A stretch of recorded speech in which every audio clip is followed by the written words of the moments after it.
જય શ્રી કૃષ્ણ મિત્રો. આજના દિનચર્યા મારી કેવી ગઈ હું જલ્દી ઓવરવ્યૂ આપી દઉં, કારણ કે આજે છે ને અમે શ્રેતને હોસ્ટેલે મૂકી આવ્યા. મારા જેઠને ઘરે કાલે મેં કીધું એમ રોકાઈ ગયા હતા અમે મારા મોટા સસરાના ઘરે, અને પછી છે ને મારા સાસુના રિપોર્ટ્સ કરાવ્યા, એનો રિપોર્ટ્સ ને બધું શું આવ્યું, અને પછી શું કહેવાય બપોરે અમે જમવા બેઠા ત્યારે બહુ ધમાલ થઈ ગઈ. તો એ બધું બતાવું છો લાગે દિનચર્યામાં દોડાદોડી થઈ ગઈ હતી એવું. અને મેં કીધું એમ મારે મોટા સસરાને ઘરે અમે રોકાઈ ગયા હતા. સવારમાં હું વહેલી ઉઠી ગઈ હતી 4:30 વાગે, અને 5 વાગ્યા ને ત્યાં સુધીમાં મેં શું કહેવાય સૂકી ભાજી માટેની તૈયારી કરી લીધી, કારણ કે શ્રેતને થેપલાને સૂકી ભાજી લઈ જાવી હતી. તો થેપલા તો કાલે બનાવી લીધા હતા, ને પછી નક્કી કર્યું શ્રેતને સવારે મૂકવા જશે એટલે સૂકી ભાજી મેં કીધું ચાલો સવારમાં બનાવું તો ઉતરે નહીં એને જાજુ ટાઈમ હાલે. તો કે મમ્મી થોડી જાજી બનાવજે, મારા દોસ્તારને બધા ખાઈએ અમે કે અમે 5 જણા થઈને એટલી કે. એટલે મેં કીધું હાલ તો ને બનાવી દો. તો મેં જો આ કઢાઈ ભરીને સૂકી ભાજી બનાવી દીધી, અને પછી છે ને નાસ્તો કરવા માટે શ્રેતને ઉઠાડ્યો. મજા આવી કે હોસ્ટેલનું ખાવાનું યાદ આવે? શ્રેતને હોસ્ટેલ મૂકવા જવાની તૈયારી. આ 2 ડબ્બામાં સૂકી ભાજી છે. બરોબર છે મોરમી.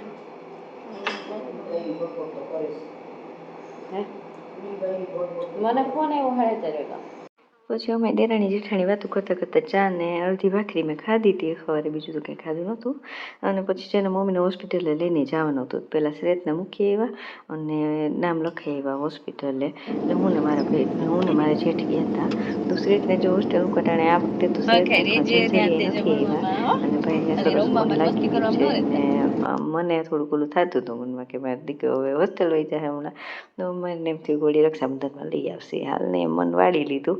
તો હું એને હવે કઠણ થઈ ગઈ, પણ જો આવી રીતે ભાઈ વયો ગયો હોસ્ટેલે, અને પાછું વળીને જોયું નહીં પણ હોય એને, હું ઊભી હતી ત્યાં સુધીમાં તો એને વયો ગયો. પછી હું ને મમ્મી બે ગયા હોસ્પિટલે 9-10 વાગ્યા આસપાસ, 9 વાગ્યે લગભગ. હા, તો હું મમ્મીને ડ્રાઈવર ગયા હતા. તો હોસ્પિટલ શ્રીનાથજીની છબી મસ્તીની હતી, એટલે દર્શન કરી લીધા એન્ટર થતા જ. ને પછી અહીંયા હોસ્પિટલ ભીડ બહુ જ હતી હો, એટલે વાર બહુ લાગે એમ હતી. સવારે 6 વાગ્યાનું નામ લખાવ્યું ને તો એ ત્યાં 19મો નંબર હતો અમારો. એટલે હું ને મમ્મી પછી બેઠા 9:45 થયા તો હજી વારો નહોતો આવ્યો. ને જો શ્રીનાથજીનું પટ્ટચિત્ર, શ્રીનાથજી આવડી જાય જગન્નાથ ભગવાનનું પટ્ટચિત્ર કેટલું સરસનું હતું. મેં તો નજર નથી હટતી ત્યાંથી. ને હોસ્પિટલ સાફ સુથરી સરસ હતી. પછી મમ્મીને ડૉક્ટરે એક્સરેનું કીધું હતું કરવાનું, તો એક્સરે કરાવ્યો છાતીનો કમરનો એમ કંઈક કીધું હતું. તો એ બધું રિપોર્ટ્સને કરાવ્યા, બ્લડ ટેસ્ટ કર્યો ખાધા પછી ને, એટલે ખાધા પહેલાંનો તો કરાવીને દઈ દીધો હોસ્પિટલે.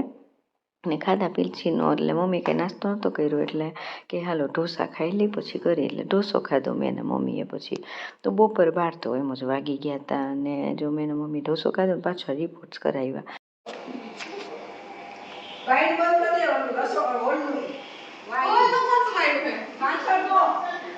ક્યાં દેખાતી જ નથી, બારી માં વાઈ નથી ગયો ને? મેં તો જોયું હેલ્મેટ ની અંદર નથી ને. હાય હાય ત્યાં છે. દી આઈ રે મન બીક લાગે. એ હવે એમ નહીં તો હવે ભગાડવું કેમ? એ મારે તો રોટલી અધૂરી છે. એ આ તો ચૂપી ગઈ. બચું છે. એ અહીંયા તો નહીં આવે ને. હું ક્યાં છુપાવે? મારે પણ વિડીયો લેવો હે. અમારી બોલવે ને પાછળ બાકી છે. ખાતા ભગેડો.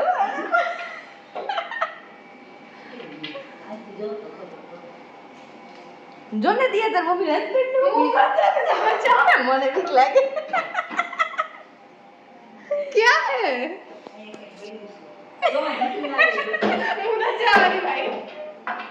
એમાં કેમ કરશે ભાઈ? પાછળ ખૂણામાં શીખીએ છે. પણ હવે ઈ તો આપણાથી ને પીવે કેમ?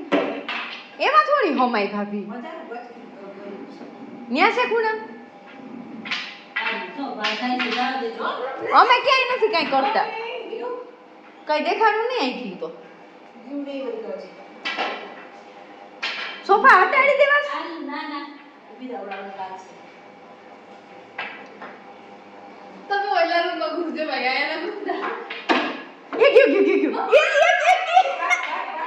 હું લઈ ગયું કઈ ગયું મોઢામ લઈ ઈ તો બાવા જેવું હતું અહીંયા અચ્છા હવે અહીંથી આમ જાય તો જોજો મરી ગયા કર દો મત ભાભી ભૂખ મરી ગઈ દિયા તને કેવું લાગ્યું દિયા ખુરશી પર ચડી ગઈ એ દિયા તો રૂમમાં હંતાઈ ગયું શ્વાસ ચડી ગયો હવે ખબર નહીં રોટલી ગળે ઉતરશે કે નહીં એવી ભૂખ લાગી ભૂખ મરી ગઈ ભાભી મેંદડીનું બચ્ચાએ તો કરી કોઈ હોય જો તો પછી ખાધું નહીં હરખાઈથી કોઈ મન ના થયું ખાવાનું પછી અમે નીકળી ગયા એ લોકોને ત્યાંથી ડૉક્ટરને ત્યાં 2 વાગે રિપોર્ટ બતાવવાના કીધું હતું એટલે અમે 2:30 વાગે આસપાસ નીકળ્યા ને ડૉક્ટર 2 વાગે આવે એમ કીધું હતું તો ને પછી જો કીધું ઘરે જ સીધા વયા જશે ત્યાંથી અને રસ્તામાં એક બીજા રિલેટિવ છે ને એને ત્યાંથી એના મહેમાને લઈ જવાના હતા અમારું ગામ જાય ને અમારું ત્યાં રસ્તામાં એનું ગામ પડે એટલે કે ત્યાં ઉતારી દેજો એટલે વાતું કરતાં કરતાં અમે લોકો નીકળી ગયા પછી પાછા દવાખાને આવી ગયા અને હું ને મમ્મી બેઠા હતા તો પાછી એવડી લાઈનો બીજા બધાના રિપોર્ટ્સ બતાવવાના હોય ને એમાં 3 વાગ્યાના બેઠા હતા ને તે 5 વાગ્યાનો વારો આવ્યો 3 વાગ્યા પહેલાંના એકચ્યુઅલી જો કેટલા વાગ્યા હમણાં ઘડિયાળમાં બતાવું તમને ઘીડે બહુ હતી 2:45 થયા છે જો તો 5 વાગ્યે વારો આવ્યો ને બધું રિપોર્ટ તો બધા નોર્મલ આવ્યા ડૉક્ટરે એમ કીધું કે ઉંમરને કારણે તમને તકલીફ થાય છે આ બધું દુખાવું ના તેન બાકી કંઈ વાંધો નથી કે રિપોર્ટ્સ નોર્મલ જ છે એટલે હવે મમ્મી કહે કે મારી તો કે નાની ઉંમર આવી ગઈ પણ મમ્મી મેં કીધું 70 વર્ષ તો ટપી ગયા તમે એટલે થાય ને એમ જો 7 વાગવા આવ્યા ને ત્યાં અમે ઘરે પહોંચી ગયા હતા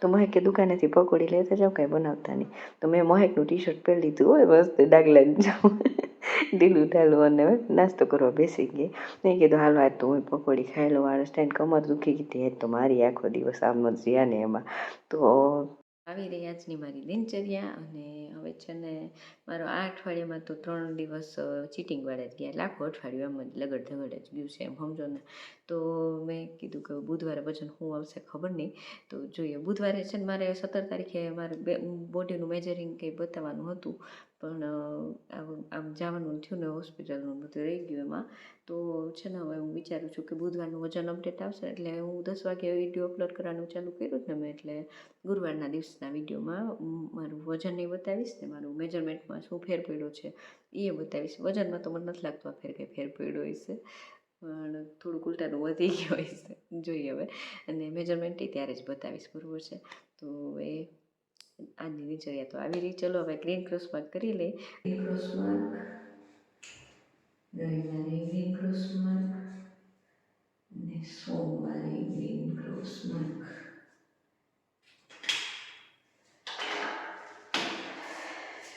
ફરી પાછા મળીએ આવતીકાલે સવારે 10 વાગે ત્યાં સુધી જો ભક્તિ ચાંદીને રજા આપો જય શ્રી કૃષ્ણ ખોદી તમે તો ધ્યાન રાખજો પરિવારને